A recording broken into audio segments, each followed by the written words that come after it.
once said, excellence is the gradual result of always trying to do better. Hello, everyone, and welcome to Nerdy Optometrist, a podcast channel for all things optometry. And this is your host, Ukti. Before we get started with the episode, please remember to like, share, and subscribe to my channel on all your favorite platforms. Today, we have someone who has been striving towards excellence in not just one, but multiple areas in optometry and eye care. And he's definitely a huge inspiration for all of us. And it's my pleasure to have Dr. Trusit Dave on my episode for today. He's an optometrist, researcher, and an inventor. Yes, he's 3 in 1. I promise you, we're going to dive into all of that. He has a PhD, which involved research into corneal topography, aberrometry, and the development of topography-based algorithm. He is the owner of an optometry practice in Coventry, specializing in dry eye, myopia, and keratoconus. He is a fellow of American Academy of Optometry and has published papers in numerous journals. He is a co-author of Orthokeratology, Principles and Practice. Well, I am not done yet. Dr. Trusit Dave has lectured all over the world and is a consultant to the medical device industry and a co-inventor of a technology owned by Topcon.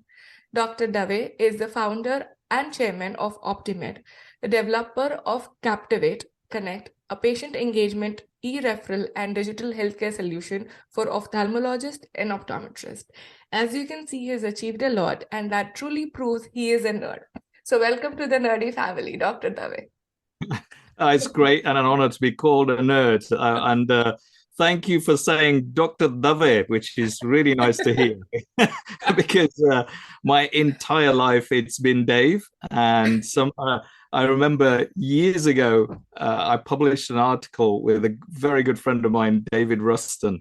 And he was the second author, and people always thought that he was the only person who wrote the paper because it was Dave Ruston. So I never got acknowledged for that paper. So nowadays I put an accent on the E just to make sure there is a difference between Dave and Dave.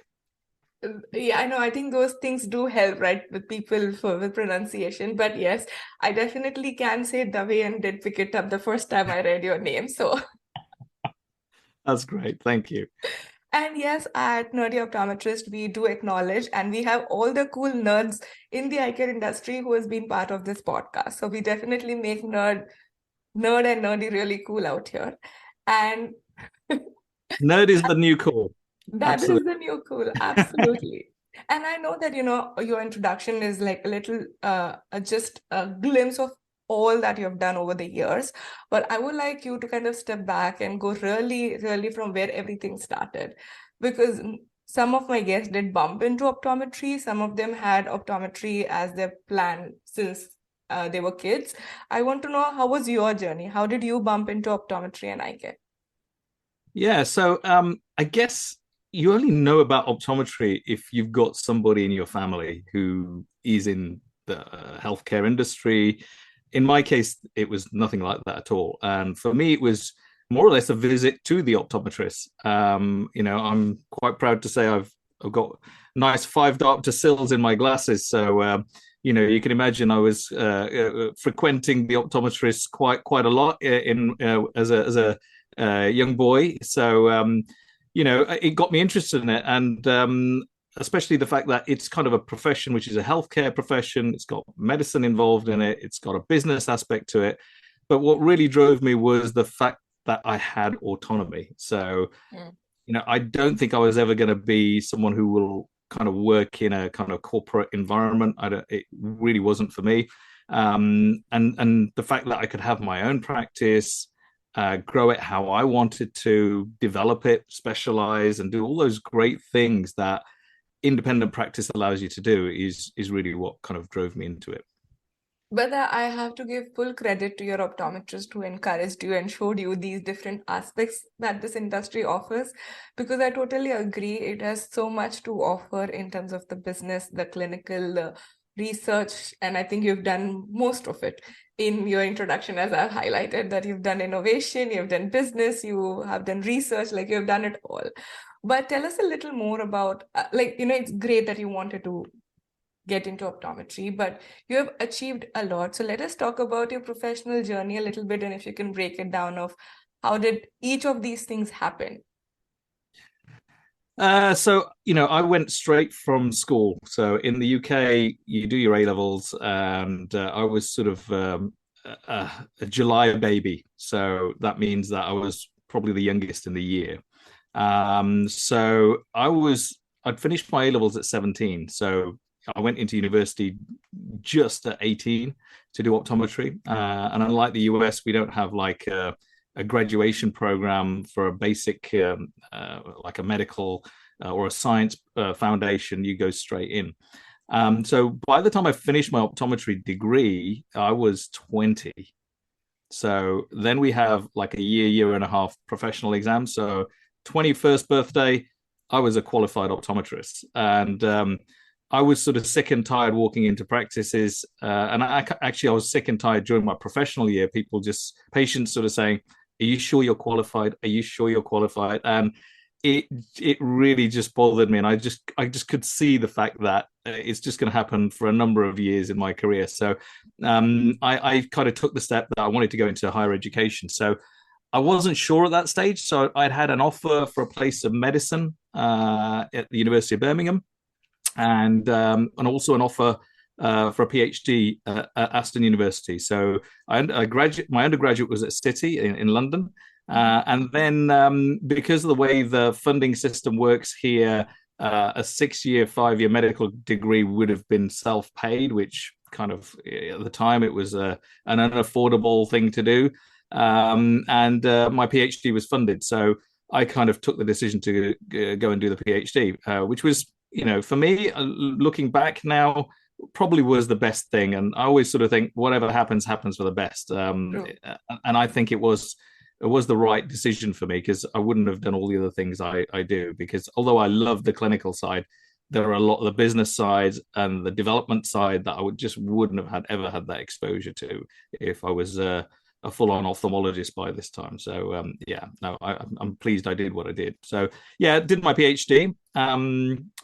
What happened after that? So that was for like 4 years.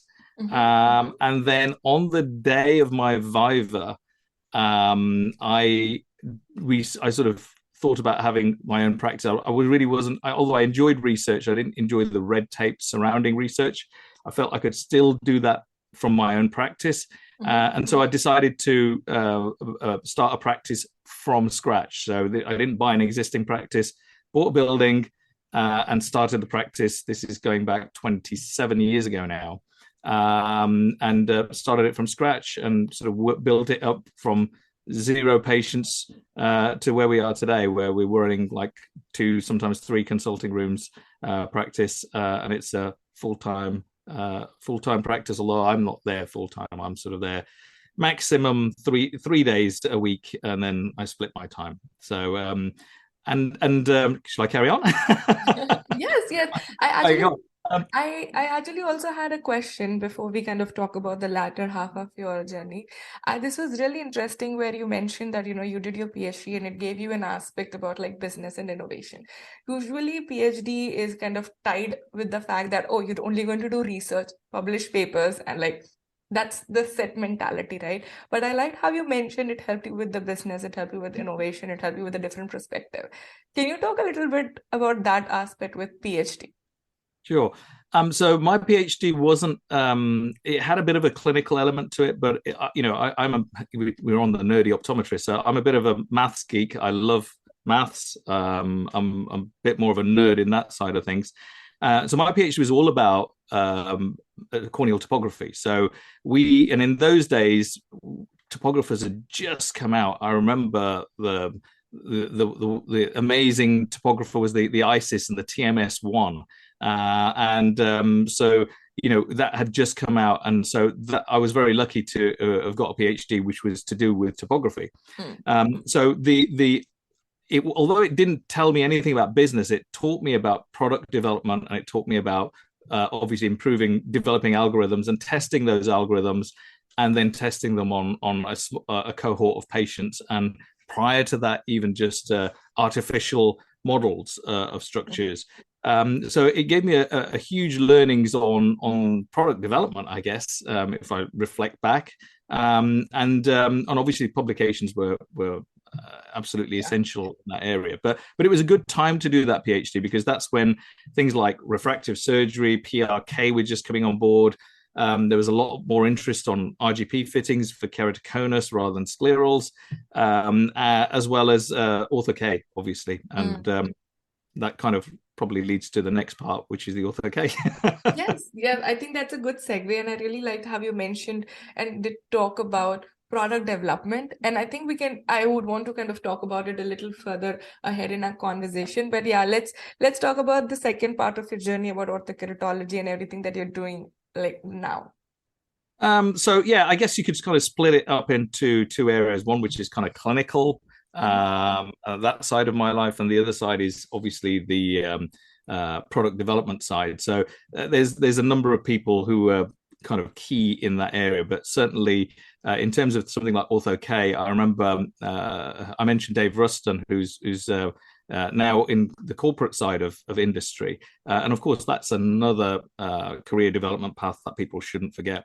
But he and I he helped me, he worked at a very prestigious practice in London. So when we were comparing the topographer that I built out of a salad bowl and LEDs, he was probably one of the first practices in the UK to have an ISIS topographer. So we were kind of compared to that device. So, but he and I went to a lecture from an amazing optometrist, John Mountford, who is also known as the godfather of orthokeratology. And he was really inspirational to me, because I heard what this guy, who in his practice on the 40-something floor in Brisbane in Australia, was doing and collecting data for Ortho-K. And I was absolutely amazed, because he'd collected enough data for 2 or 3 PhDs. It was amazing. Wow. So I was privileged to attend his lecture. And then once we got talking to John, he was like, wow, we could really work together. And that's how it started, with John, David and myself ending up writing this book on orthokeratology. Very, very interesting. I don't know how you had time, but I believe that's what makes you a nerd and brings you on this podcast. Well, I have to say, it wasn't all. It was majority of the work was John's, and I was kind of. I feel like it's his book, and I'm privileged to be a co-author on that, really. So yeah. That's wonderful. But I really like, and I wanted to kind of go back to this discussion about product development. And you also mentioned about that is another career path in probably corporate side of things. And I really feel like now there is this whole boom of technology and eye care and the corporate side and the startups. But you had, as you mentioned, right, like you did all this years ago. So any advice or any thoughts here in terms of looking at say PhD or optometry from the product development side, because we are consumers in the sense like company will bring a product, we'll use it. But you have built a product, you started thinking about algorithms, comparison, how can you develop your own product to help the eye care industry? Do you have any insights or any tips for people now in the industry of how can they look at issues and kind of think about product development instead of just product consumption? Yeah, I guess the first thing is you've got to be passionate about it. I mean, if you don't follow your dreams, you can't force yourself to be good at everything. So, if you are really passionate about something, you'll find learning in that area so much easier. And then the second side is obviously ask questions. It's so much easier learning from somebody who's made all those mistakes already. So asking people and not worrying about looking stupid is really important. Obviously, try not to ask stupid questions. So do some of the your research. Do some of the background work. I think that's at least a prerequisite that you should really, if you're enthusiastic, you'll have done that.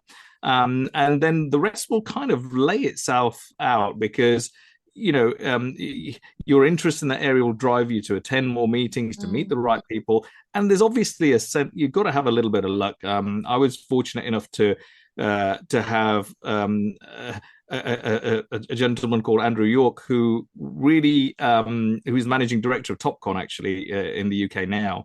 But I met him. We still talk about it because he said, I met you at Aston and you were this really cocky young guy who thought you knew it all. I don't quite remember it that way, I have to say, but but he obviously, we kept in touch, and he was really helpful in kind of introducing me to the right people. And then as I started to meet people from Japan and the development team there, because obviously these people are not really accessible, Right. then obviously your enthusiasm and your abilities hopefully show through, and then it leads to one thing after another. Yeah, I think that's a great example of how you mentioned of, the power of networking and talking to the right people, because sometimes you feel you just reach out to people when you need something. Like, Yeah. most of the time it's transactional versus many a times when it's your real interest, where you are trying to kind of build something or just know what is going on in the industry, and then you would not know what opportunity lies in front of you. So I feel that's a great example of you just trying to reach out to people in the area that you were interested in, and then you were able to kind of, get into all these new avenues and aspects of the industry. I think the other thing is that things have obviously changed from 30 years ago Mm. in terms of my journey, and you just got to be a little bit wary. I mean, these days, people find out about you through social media, and Mm. sometimes you can be really proactive on social media. Another guy who's obviously doing all the work and working really hard and is passionate about that may not be quite so proactive, probably because he doesn't have the time. So, I think you've got to balance that. Even if you're a nerd, do something on there, because you've got to be seen. And if you're not seen, you're invisible. Nobody's going to find you. But the other side of it is you get people who are posting all the time, Yes. and that doesn't necessarily mean they're the best either at that. They're not. They may not be the nerds. So it's a kind of a fine balance between what you post, how you post it, and being found. So put a little bit of effort into that. Obviously, conferences and the traditional approaches to putting publications on and attending conferences. Even if you're a clinical optometrist, you can still be doing presentations, posters at conference. You don't have to be part of a university. That's important to remember. Yeah, absolutely. And I think you again, I am so excited about like all the topics that you're bringing up, because social media is something which I know there are many people who even reach out to me. They're like, oh, I can't post every day, or like, do I have to be consistent? Do I have to do this? I'm like, I understand social media is exhausting. I myself have times when I'm like, okay, you know what? If I don't feel like it, I won't post it, which is fine. It could just simply be, say, instead of writing your own post or putting something on social media, you can comment on something interesting that you read, or if someone posted. That's also a way of saying that you did read, or you do exist. It could just be a meaningful comment to something that has been already posted, so people Right. know, you do exist and you've read and you're interested in it. And it, as you mentioned, it could be a case, it could be a publication, it could be a research, it could just be a link of like, this is my work, just check it out. It could be as simple as that. It could even be a question. Yes. It could even be a question. It's a huge resource of knowledge there, and I mean, a lot. You learn more from your mistakes than you do from all the amazing things that you do. So sometimes there's nothing wrong in being wrong. Yes, absolutely, absolutely. And I think that's also something that I keep talking about to like many people. I am like, do not fear failure. It's just going to make you better, and at least you'll have a good story, if not more. Yeah, yeah. 20 years from now, they'll be on your podcast saying, "I did this stupid thing." Well, absolutely. But when we talk about product development and everything you've done, right, we talk everything about the clinical stuff, but you're also working on developing this uh, CAPTIV8 Connect, which is like your e-referral patient engagements platform. And of course, switching gear from something which is, you're working on algorithm for topography is one aspect of it, but building another platform, I'm sure it might be like a shift. How did that happen? What's the story there? So, if you're a multi-billion-dollar company, right, you'll probably invest a few £100,000 just, or even more, just trying to find what the need is in a market, what a consumer need is, or what a medical or a clinical need is. Obviously, I've never had that luxury. So the way I've established needs has been very organically. In other words, from my experience with patients, I mean, I've always enjoyed communicating with patients, with clinicians, be it giving a presentation or even just talking to patients in a practice. And I never really thought of it as something that I excelled in, but actually, when my patients came out and they would talk to my front end staff, they would always make really good, positive comments in the main. And I realized that actually communication was a really important part of any clinician's life. So, and if you do it properly, we're not all blessed with a natural ability to communicate, because someone might be brilliant clinically, but not able to deliver exceptional explanations to patients. And also it took time. So that led me to sort of develop the first version of CAPTIV8, which was basically we developed patient educational animations. And although I was kind of initiated that whole process, these days we've got like a team of amazing animators as part of our company that work for us full time. So we make probably the best 3D medical animation of any ophthalmology condition, any optometry related, surgical related thing. So we were only in ophthalmology. And we built a system that allowed people to communicate in a logical order. So it will tell you what you start. You might start with symptoms and then vision and then an explanation on the treatment and then surgery. And you can kind of show little bits and bobs of that to the patient. And then we realized, well, actually, that takes a while. What if we could, for those that want to do that, great. But for those that haven't got the time, wouldn't it be great if we could share that content? And so then we built a system where you could share it by SMS, you could share it by email. And then we thought, oh, that's great. What if you could brand that to the optometrist? So then when people share it, it brands it with the optometrist or surgeon's logo. And it evolved because then we started to do things like adding an appointment button on there. We added the ability for the patients to share it. We added the ability to embed this on the clinicians' websites and even make a QR code and have that on reception and all those kind of things. So, but, the long and short of it was still a really good patient engagement and marketing platform. We still needed more. And so, over the last, I read on the news, I was listening to the news and it said, or maybe it was an article I was reading. It sort of said, well, don't worry about the pandemic because great things evolve from things like this.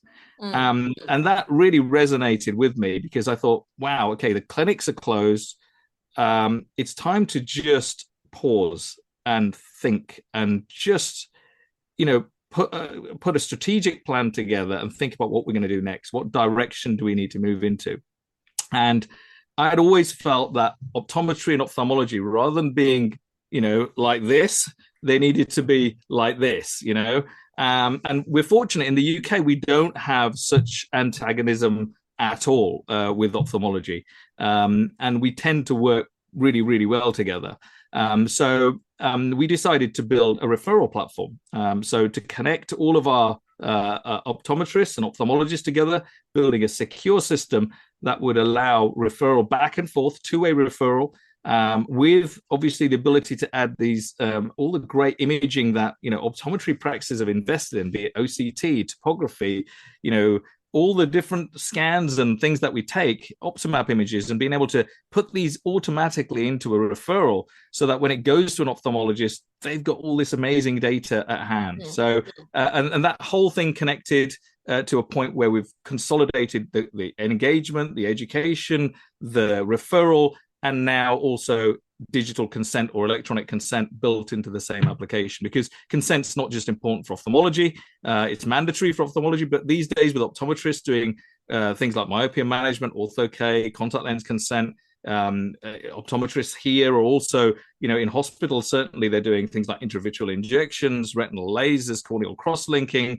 glaucoma, SLT treatments, YAG treatments. So, those things will move into primary care, hopefully. And we can probably talk about that too. But yeah, that's going to be a really interesting development. So the consent was important.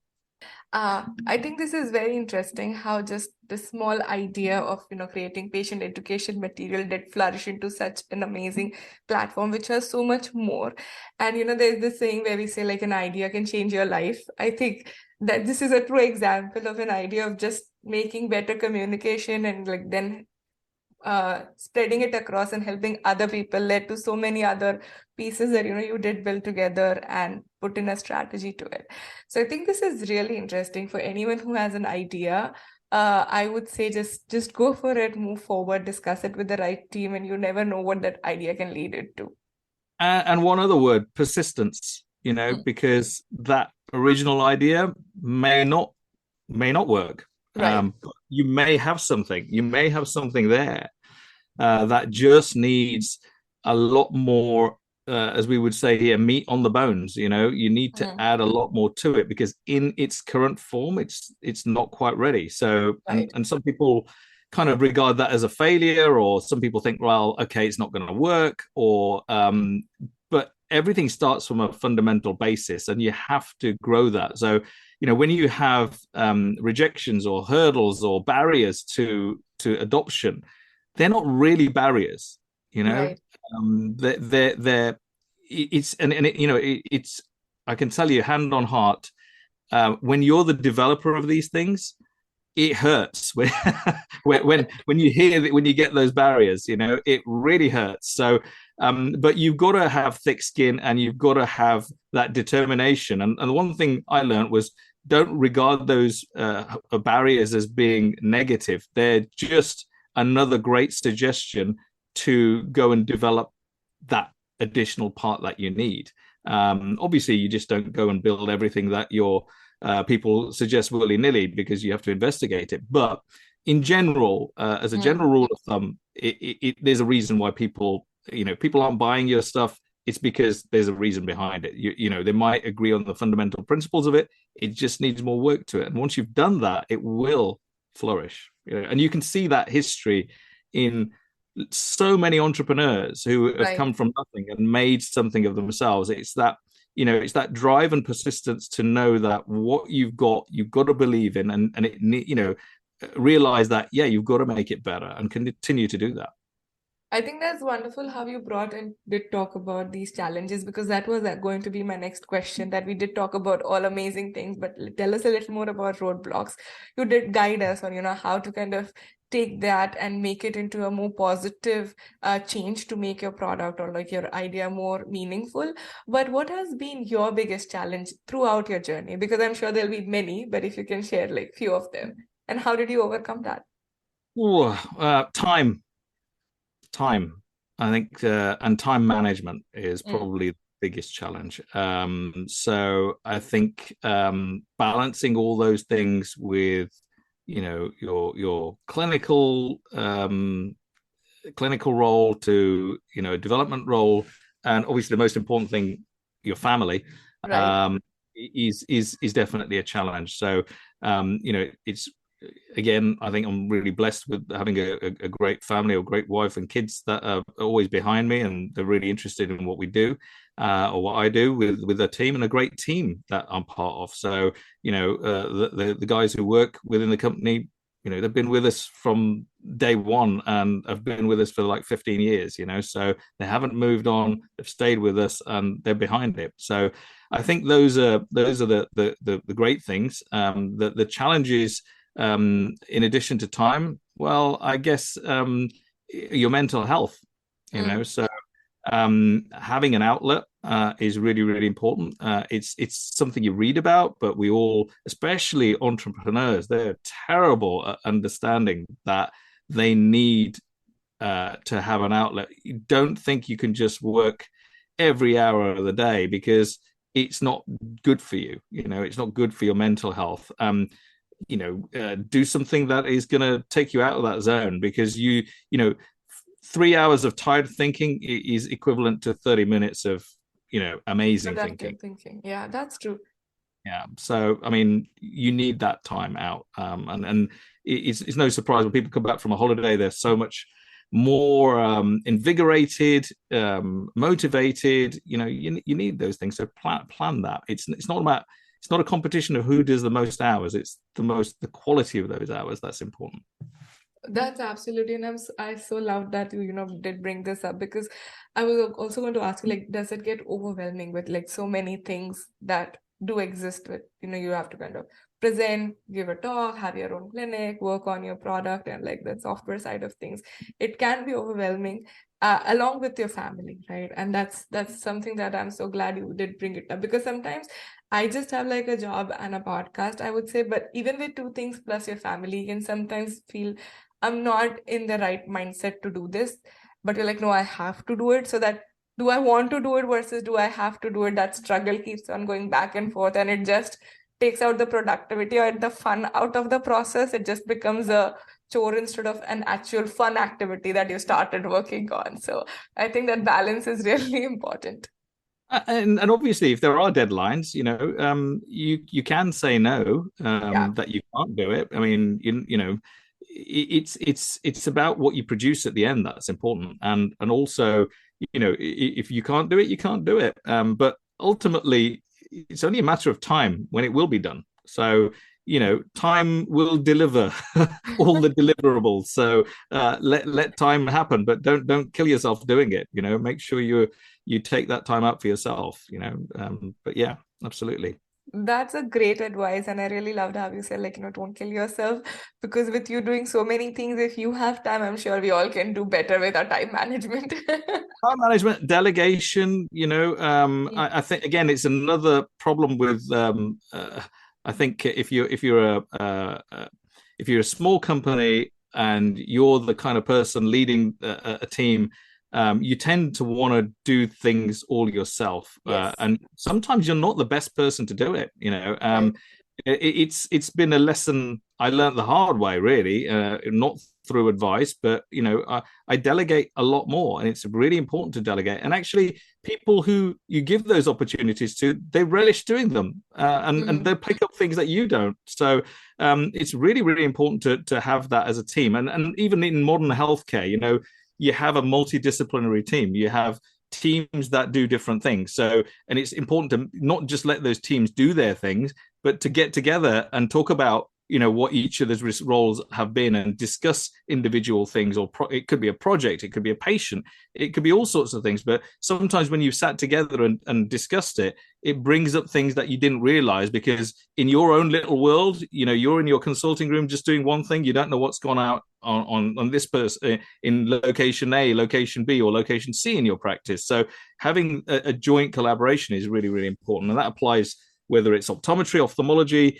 or even whether you're developing a product. You talk to your end user, you talk to your developers, you talk to the system infrastructure, you talk to the marketing team. There's so many aspects to it that you have to bring together. So teamwork literally does make the dream work. Yeah. Absolutely, absolutely. I love that.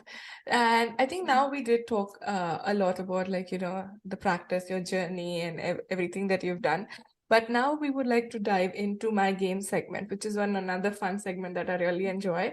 And it's mainly to know a little bit more about you. Okay, so it has got very little to nothing about optometry or eye care. It is just about knowing you a little more. And it's a simple game. It's called this or that. I'll give you two options. You just have to pick your preference or things that you like. Okay. All right. So first question, are you a dog person or a cat person? Dog. All right. What do you prefer, phone call or a text? Text. That's a nerdy comment. Glasses or contact lenses? I'd love to say contact lenses, but with my 5 diopter cells, it's going to be glasses, I'm afraid. All right. Online shopping or shopping in store? Sorry, I just thought of another answer for the previous question. I'm going to say clear lens extraction. Sorry, next question. No, we'll take that. We'll keep that for sure. I'll add that in my next game when I do with someone else. Probably something else. We never know what we come up with, but that's a good one. Yeah. Okay, coming back to the next question: online shopping or shopping in a store? Online shopping every day. Online. All right. Oceans or mountains? Oceans. Okay. Horror movie or comedy? Comedy. Most important thing in your partner, intelligence or fun? I mean, being funny. Being funny. Being funny, all right. Movie or reading a book? Movie. All right, wonderful. That was this and that, and I definitely know a lot more about you. After reading papers all the time, the last thing you want to do is read a book. Well, that's wonderful. So I definitely know you prefer movies, and then that's something that, that's fun. We can do something together for sure. But before I let you go, thank you once again for this amazing conversation. I learned a lot, and I'm sure all my listeners also did. Any final takeaway message for all of them? Well, have a great career, and you're in a great, wonderful profession, and keep pushing the boundaries. Don't be afraid of, your road to qualification is just the first step, and there are so many things you can do, and just keep pushing the boundaries. It's and enjoy it. Don't go into anything you don't enjoy, and that's simple, obvious piece of advice, but we don't always follow it. So yeah, make sure you enjoy it. Have a bit of That's fun. true. That's true. I loved it. Like, keep pushing your boundary and, enjoy what you do. Thank you once again for your time and all the piece of advice that you shared and everything that you're doing for all of us to help our life and our industry much better. Thank you once again for your time. And again, warm welcome to the Nerdy family. Thank you. It's a pleasure. Take care. All the best of luck with your fantastic podcast. Thank you. Bye bye.